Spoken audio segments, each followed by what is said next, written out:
All right, so for the compound material report, we are looking at layers of materials. A lot of things in Revit simply have one material, so it would be a block of plastic, for example, but there's a few system families that are built in a particular way where they have layers, and those families are floors, walls, roofs, and ceilings. So if we select this particular wall here and go into the properties, we'll be able to go look at the layers or the structure. So in here we see one layer of gypsum that is 5/8 of an inch, a second layer of gypsum type X, and then at the end 6 inches of metal studs with 2-hour rating. And those studs are also a structural material. They're going to be treated differently in terms of being recognized as holding the structure. Okay, so let's take that into consideration and let's go look at some materials that have compound materials, the layers we were just talking about.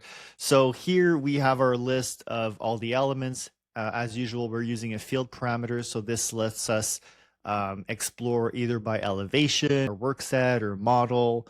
And in this case, we're going to be looking at categories just to see the overall. So let's go dig into the basic walls.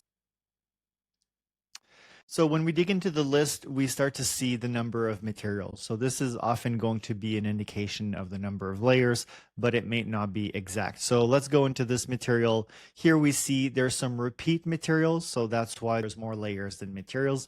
But basically this type of wall here is composed of gypsum, metal studs, default wall, basically the material hasn't been assigned, metal profile, and more gypsum. So when we dig into it, we can start seeing really the composition of these types of materials, which usually doesn't come out in Power BI in most platforms. I haven't seen it yet, others extracting this data. So it's really helpful to be able to read those layers.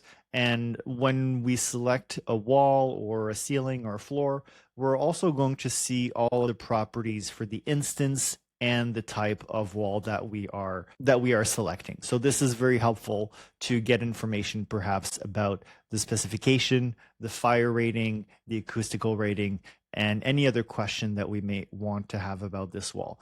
The other very obvious thing is here we have the area, the volume, and the width. So once again, this can be a great report if you're doing estimation, if you're really wanting to share information, in this case, about walls, ceilings, floors, even some foundation, I guess, have layers, and most importantly, curtain panels and roofs. So all of those sandwich material, all the data comes out through the compound material, and this is what this report does. All right, thank you very much.